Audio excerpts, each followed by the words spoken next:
Hey, what's going on? Welcome to a Wagoneer video.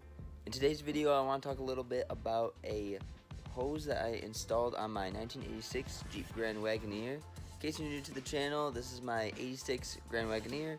It has the 5.9 liter 360 V8 engine. And a couple days ago, I installed a lower radiator hose. In the wintertime, I installed this bad boy right here up top, and then I also just recently installed the lower one, like I just said. And I just want to talk about the process real quick in this video. So to install the hose, it was super simple. It just has two clamps on each end. Nothing is really in the way.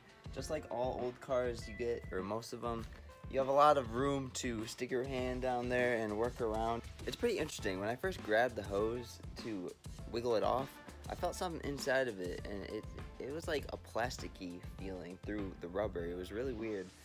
Anyways, I ended up taking it off. Also made a pretty big mess in that bucket.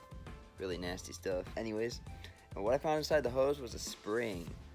I don't know why. If you know why, comment down below. I'd love to hear what you guys say about that.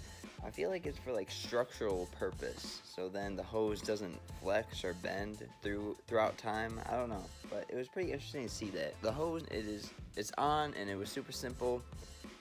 It was the second hose that I've changed out on this Grand Wagoneer, and this is my first ever project car, old car. Plan is to eventually restore the whole thing, and I'm looking into an engine rebuild. Then also this summer, regardless if I do the engine build or not, I do plan on giving it new fluids. Stay tuned to what I have in store for this Grand Wagoneer.